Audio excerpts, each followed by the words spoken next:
As religiões, elas explicavam a realidade antes daquilo que nós temos como ciência, antes daquilo que nós temos como filosofia. É como aquela coisa, por que as coisas são como são? Tanto que é que você vai observar, Gênesis está explicando por que as coisas acontecem. Por que o homem está casado com a mulher? Aí vem a história, e aí conclui como?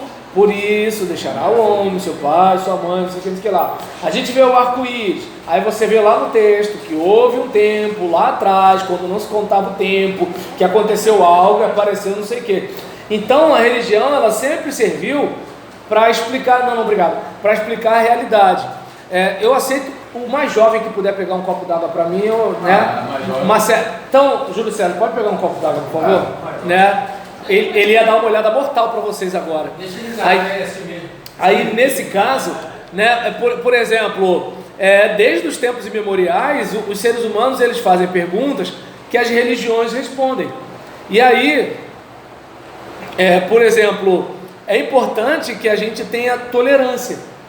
E o que seria tolerância, senão o respeito pelas pessoas que têm pontos de vista diferentes dos nossos? Então, tolerância não significa que você concorda com o outro, significa que você respeita o outro. É aquele caso, se o Joelso quiser adorar a cadeira da bola de fogo do 14º dia, o problema é dele. A gente vai jogar bola junto, a gente vai conversar, a gente vai trocar ideia, e eu não vou ficar atacando o Joelso todo dia. Aí a gente está lá, né, esqueci o nome que dá daquela bancada quando a gente está numa fábrica, mas assim, aí a gente está lá na produção do produto do tal, eu falei, não sei como é que existe gente que acredita em cadeira, que não sei o que, não sei o que, lá, o cara está do meu lado. Aí eu pergunto, valeu, é como digamos, quando você está lá no seu trabalho, e o teu colega de trabalho ficar dizendo, esses crentes trouxa que dá dinheiro para pastor, você não se sente mal? Poxa, então por que eu vou fazer isso com um cara lá da Umbanda, do Candomblé, do budismo, do islamismo, sei lá o que for? Até pro crente mesmo que não gosta de jogar bola sem camisa, a pessoa é crente, né? Entende? E assim, e é importante a gente ter essa ideia, né, de que assim, eu discordo do que você acredita, mas eu respeito você. Se você quiser conversar sobre o assunto, eu digo pelo porquê que eu discordo. Mas agora, se você também não quiser conversar, eu respeito. Aí alguém vai, mas porque os profetas... Gente, profeta era na teocracia. Igreja, Novo Testamento é igreja. A gente não impõe, a gente expõe. A gente vai pregar, a gente vai anunciar, mas a gente não vai impor nada para ninguém. É como aquele caso, por exemplo, você vai chegar e eu vou contar-lhe o que Cristo fez por mim. E lembra quando Jesus fala, se não quiserem ouvir, sacode a poeira e vai embora.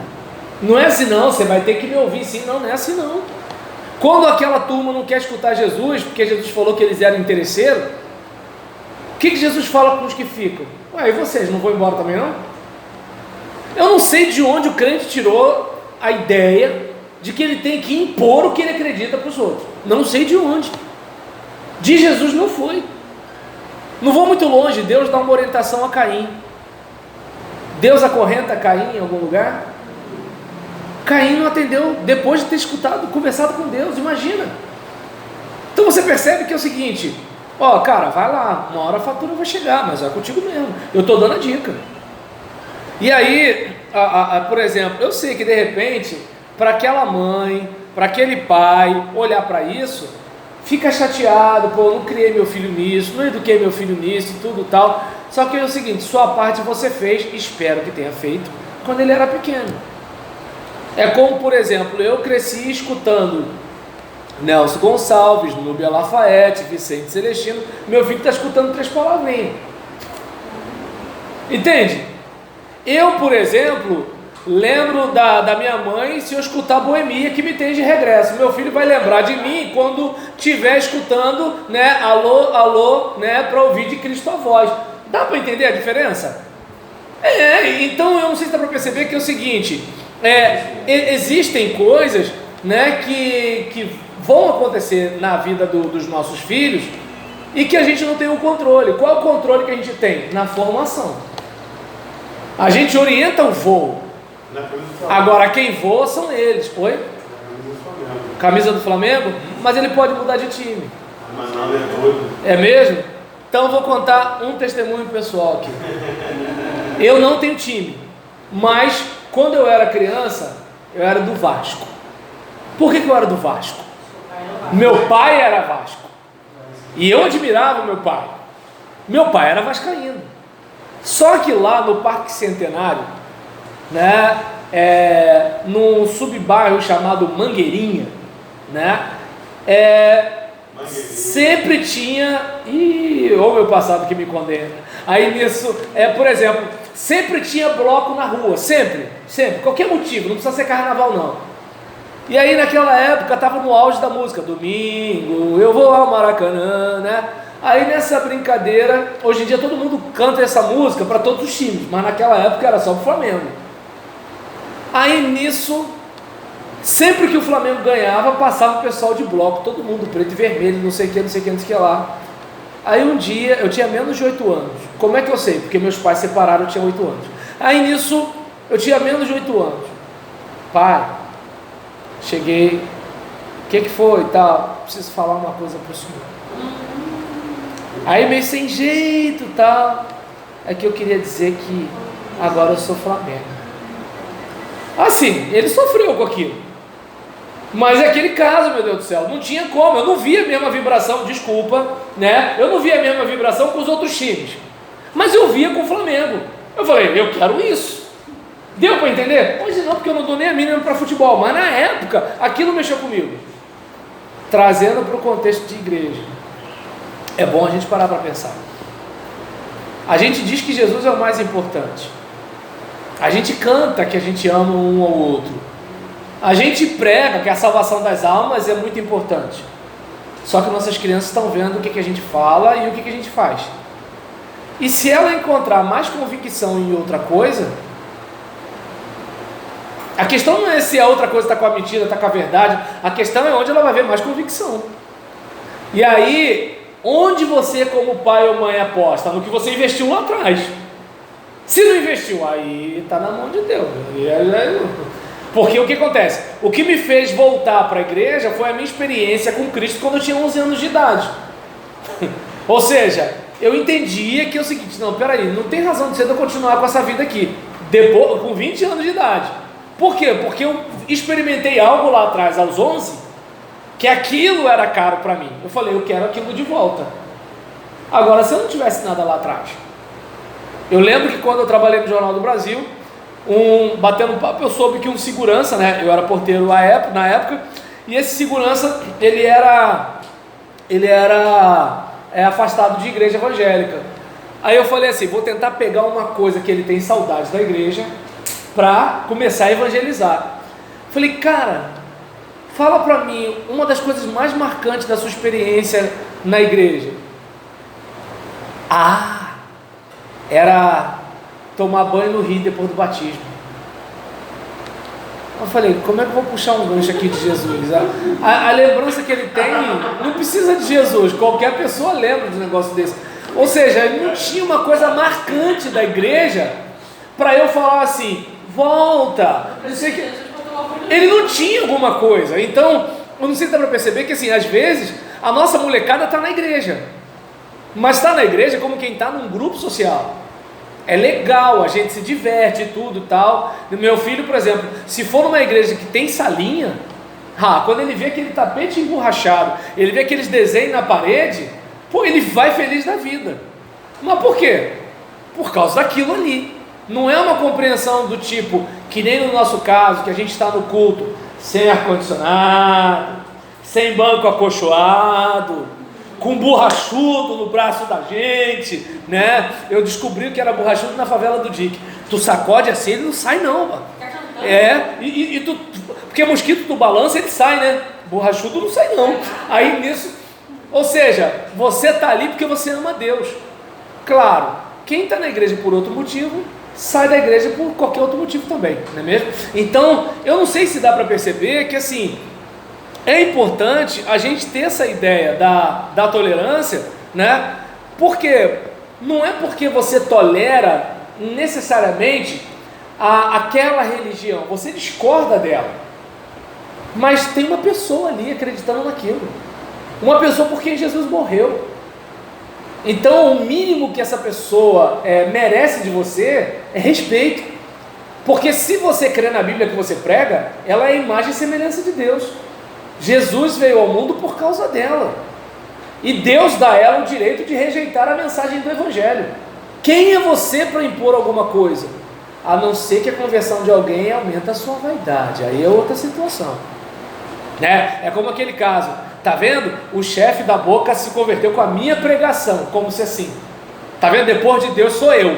E, entende? Se o negócio é esse, aí tu fica mordido quando o cara não se converte. Por quê? Porque tua vaidade foi para as cucuias.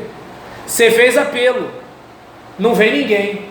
Você fez apelo, não veio. Aí você fala assim, não, porque a última pessoa que eu fiz o apelo e não aceitou Jesus, passou uma carreta, esmagou ela, não sei o que lá. Ou seja, porque você quer, porque quer que a pessoa venha. Só que é o seguinte, cara, se Deus não impõe, não é você que vai impor. Não é você que vai fazer a igreja crescer, não é você que vai encher os cultos, não é você que vai converter as pessoas. Sem falar que quando a pessoa prega e a pessoa se converte, acha que tem que ir para a igreja dele. Ainda tem isso, né? Então, por exemplo, quando a gente fala de tolerância, a gente está falando sobre a importância de respeitar o diferente. E aí, por exemplo, não quer dizer que não há diferença. Há diferença, pelo amor de Deus. É como aquele caso, o meu amigo, ele é devoto de São Jorge. A minha tia, né, ela vai lá pro centro de Umbanda, né? Umbanda é centro e Candomblé é terreiro, né? Para não falar errado? Não? Então tá. Aí nesse caso, então tá beleza. Então nesse caso, não, eu só não queria falar errado. Aí por exemplo, em relação a isso, digamos, o que acontece? Olha só, é diferente. A gente sabe que é diferente. Deus não exige da gente chegar e colocar, né, um perecível na rua, né, que vai dar bicho, vai dar mosca, vai não sei o que lá. Nosso culto é diferente. O nosso culto não exige que a gente fique virado para Meca, que a gente tenha que fazer peregrinação, que a gente tenha que ler o texto sagrado na língua original. Nosso culto não exige isso. Então cada religião é diferente. O budismo não tem aquela ideia de você se converter para receber vida eterna. As religiões são diferentes, sim. Entretanto, o fato de ser diferente e de haver contradição, é importante que assim, você vai respeitar a pessoa. Ela acredita. Ah, mas é absurdo acreditar que morreu, vai voltar uma mosca, vai voltar não sei o que lá. Gente, problema é da pessoa. Eu acredito que Deus usou uma jumenta para falar com Balaão. Não é esquisito também não? Eu acredito que uma mulher virgem engravidou e deu à luz um filho. Isso não é esquisito não? Ah, não, então tá bom, vamos lá. Vocês aí, imagina, todo mundo aqui é casado. Imagina que de repente vocês estão namorando, aí a menina chega e fala assim, tô grávida. Vocês não tiveram relação sexual e ela fala que tá grávida. E aí vocês falam assim, Delcio já fez assim. Aí o que acontece? Os outros são mais crentes, então não botaram nada para fora. Agora imagina o seguinte, aí, qual é a primeira pergunta? Como assim? Isso aí está mal contado. Como é que tu está grávida? A gente não fez nada. Foi o Espírito Santo. O Espírito Santo desceu sobre mim e panã! A gente acredita nisso. Então não vamos debochar da religião dos outros. Está dando para entender? A gente acredita nisso, meu Deus do céu. Então não vamos debochar da religião dos outros. Aí eu pergunto, aí esse alguém falar assim, mas tua religião não sei o que lá, desculpa cara, você pode não acreditar no que eu creio, só que assim, minha vida não é a mesma, eu fui transformado, e se eu não estou fazendo isso, aquilo outro, eu devo muito ao Evangelho. Então, está te fazendo mal eu acreditar no que eu acredito? Então, vamos continuar sendo amigo, mas deixa eu comer a fé, tá beleza? Então, eu não sei se dá para perceber que assim, por que eu trouxe logo para nós? Porque a gente tem a tendência de desqualificar a religião do outro. Eu entendo o seguinte, pastor, igual o senhor falou agora, não é fácil uma pessoa que não crê em Jesus entender como é que Jesus veio ao mundo. Não é fácil. No meu caso é por causa de fé. Eu creio. Não, a minha razão não acompanha esse negócio. Sim, mas é pela nossa fé. Mas vai falar isso com uma pessoa que não conhece Jesus Cristo, realmente é complicado. Mas E para pra mim é complicado eu achar que vou voltar uma lagartixa. Deu pra entender? Mas na cabeça deles vão voltar. Entende como é que é o negócio? É como, por exemplo, outro dia eu estava passando com a minha esposa, né? Agora eu não sei qual era o credo, mas uma religião afro, aí estava uma oferenda, não sei se estava em cima do muro, no portão, alguma coisa assim. E aí a minha esposa até falou assim: ah, mas tadinho do bichinho, né? Eu falei assim: a Bíblia está cheia de sacrifício de bichinho inocente também, Gisele. Não, mas é diferente. Falei: não, peraí, estamos falando do sacrifício do bichinho. Não estamos falando da divindade, estamos falando do bichinho inocente, que foi sacrificado. Lá no pastor que nós Também você não dá mole para ela, né? Ela vê que o negócio já lança. Não, mas é porque é o seguinte, gente, não tem para onde correr. Assim, isso tem que ajudar a gente a ter respeito pelo outro. Conheci uma senhora que era do cadecista, e ela trabalhava dando comida a um morador de rua. Aí ela... Deus é diácono, tá querendo botar ordem na casa, gente. Aí ela fazia esse trabalho de dar comida aos moradores de rua. Mas devido ao marido dela ter ficado doente, ela não pôde mais. Aí ela conheceu alguém do nosso projeto e ela quis ir lá. Ela foi para lá nos ajudar. Aí eu colhei com ela, que até o pastor pediu para eu ficar ajudando ela queria me ajudar no caso. E depois, na hora da refeição, eu conversei com ela e falei: não, eu sou catecista. E aí começou a falar de obra, que ela crê, negócio de obra, toda toda. Crê que a pessoa volta, que a toda isso, vai ter os estudos de Estado. Isso. Peguei a Bíblia sem ofendê-la, eu falei assim: a gente crê desse jeito. eu creio desse jeito. Aí ela falou, eu abri uma Bíblia, não teve que levar. Ela falou: dá para você anotar esse texto todinho que eu quero ler? Eu tenho uma Bíblia. Aí eu digo, não é diferente de dizer: tu é burro, eu não sei o que lá. Porque lembra, a gente pode compartilhar a fé. A gente não precisa impor a fé. Sabe o que ela falou para mim? Vou chegar em casa e vou jogar tudo fora. E sem você ridicularizar, sem você desqualificar. Percebe como é que é o negócio? Então é importante, né, a gente ter isso em mente, né? Por exemplo, uma atitude tolerante pode perfeitamente coexistir com uma sólida fé e com a tentativa de converter os outros. Não é errado a gente fazer isso. Porém, a tolerância não é compatível com a atitude como zombar das opiniões alheias, se utilizar da força, da ameaça. A tolerância, ela não limita o direito de fazer propaganda, mas exige que essa seja feita com respeito pela opinião do outro. Ou seja, eu posso ir para a praça, agora é um pouco mais difícil, né? Ainda mais aqui, vocês são Rio de Janeiro, é mais complicado, né? Não? É tranquilo? Ah, é? Aí nesse caso, por exemplo... São João que aconteceu uma coisa essa semana? Foi São João que aconteceu alguma coisa lá no centro? Não, aí eu não sei. Não sei. Aí eu quase não vejo mais jornal. São João para lá. Não, Aí no caso, embora, né, Pavuna é quase Caxias, quase São João, tudo a mesma coisa, né? Aí nessa situação... Pavuna não é cheio. Ah, não? Nesse caso, tá bom. Então, em relação a isso, não, né? Mas eu não entendo. Você é estudioso de Pavuna e Anchieta, eu não sou. Então, não sei porque que ela olhou para trás, né? Mas... então, viu? Viu só? Então, assim, a gente vai reparar, né, que assim, a tolerância, né, ela é muito importante. Por quê? Porque você vai dar razão da sua fé. Você não precisa agredir, não precisa, né? Então, até mesmo porque assim, os registros da história mostram inúmeros exemplos de fanatismo e intolerância. Já houve lutas de uma religião contra outra e se travaram diversas guerras em nome da religião, né? Muitas pessoas já foram perseguidas por causa de suas convicções, e isso continua acontecendo no mundo de hoje. A gente sabe disso, tem cristãos sendo queimados vivos aí. Com frequência, A intolerância ela é resultado do conhecimento insuficiente do assunto. Quem vê de fora uma religião enxerga apenas suas manifestações e não o que elas significam para o indivíduo que a professa. É como, por exemplo, quando a gente pensa em islamismo, a gente só pensa nos homem-bomba. Quando alguém pensa em evangélico, não pensa naqueles caras doidos, esquisito, tá entendendo? Que anda com o olho arregalado. Quando se pensa em evangélico, né, muitas vezes não se pensa em crente malandro. Tá dando para entender? Então, ou seja, vamos e venhamos, né? É importante a gente ter aquela ideia de que muita coisa é preconceito. Tá dando para entender? Nem todo mundo é assim. É como, por exemplo, às vezes tem gente que vai achar, né, que aquela irmã do coque é fofoqueira, a irmã do saião, né, tem a sexualidade reprimida. E aí quantas vezes as pessoas ficam rotulando as outras sem conhecer a caminhada de fé das pessoas? É importante, né, a gente ter isso em mente quando a gente for tratar da nossa fé.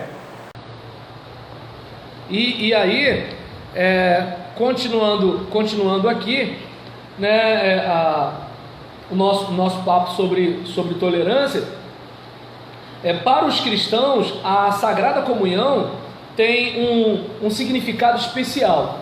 No entanto, uma descrição objetiva do ato da comunhão não poderia oferecer uma visão real do que a comunhão representa para um cristão. O respeito pela vida religiosa dos outros, por suas opiniões e seus pontos de vista, é um pré-requisito para a coexistência humana. Isso não significa que devemos aceitar tudo como igualmente correto. Não sei se deu para perceber. Eu respeito a pessoa que tem devoção ao Zé Pilintra, mas isso não significa que eu vou ter devoção também. Eu respeito a pessoa, né, que vai estar lá diante eu não sei o nome daquele armário que o budista usa, né, mas assim, eu, por exemplo, não vou estar lá recitando aquelas palavras, aquela coisa todinha, embora eu tenha respeito por ele. E eu não vou me omitir de dizer que creio em Jesus Cristo, que Ele ressuscitou dos mortos e que Ele vai rasgar esse céu para vir me buscar, para não deixar, o fulano vai achar que eu sou doido. Deixa achar que eu sou doido. Só que, por exemplo, nem por isso eu vou agredir. Por isso o pastor então está focando que não, nós temos que respeitar, mas não podemos nos acomodar. Isso tem que ser anunciado, independente da fé dele. São 15 para as 10 no relógio de vocês? O meu é 41. É mesmo? O meu está 39. 42? Mas vamos embora. Esqueci, eu tenho que olhar para o da Neuci. Então, O próprio Jesus, quando ele veio contra aquela mulher samaritana, então foi, porque a mulher... Tá dando para entender? Então, por exemplo, o respeito, né, é um pré-requisito para a coexistência humana. Até porque se você não respeitar, como é que vai conviver? Imagina, você lá no seu trabalho. Você é crente, o seu chefe é ateu. Ou você é ateu, o seu empregado é crente. Ou você é budista, né, e o seu colega de trabalho, o seu parceiro ali, ele é um bandista. Cara, se você não souber respeitar, como é que vai ser o trabalho? Alguém vai ser mandado embora. Alguma empresa aí vai quebrar. Algum faturamento vai diminuir. Aí você também não é lembrado de uma forma. Você vai sair como que zumbeiro, né? E aí nesse caso, né, fechando aqui, eu não sei se dá para perceber que a gente não vai aceitar tudo como igualmente correto, mas que cada um tem o direito de ser respeitado em seus pontos de vista, desde que não violem os direitos humanos básicos, né? Como, por exemplo, o muçulmano, ele pode acreditar no que ele quiser. Agora, não venha para cá, para o Brasil, né, amputar algumas mulheres, querer fazer isso ou fazer aquilo outro. Não, vamos respeitar. Viva a sua fé, mas entenda que temos fé de outras pessoas aqui. Daí a combinação religião-estado ser perigosa, né? Então a gente fecha por aqui. E eu quero antes só frisar uma coisa. Imagina, por exemplo, sua igreja. Agora potencializa isso: cidade, estado e país. Como é que seria governar esse negócio? Imagina, e as pessoas diferentes. A gente na igreja tem tanto aborrecimento por causa de diferença, Imagina lidar com gente de outras religiões quando você bota uma lei cristianizada impondo, todo mundo tem que ir para a escola bíblica dominical, senão vai pagar a multa. Mas vamos embora, gente.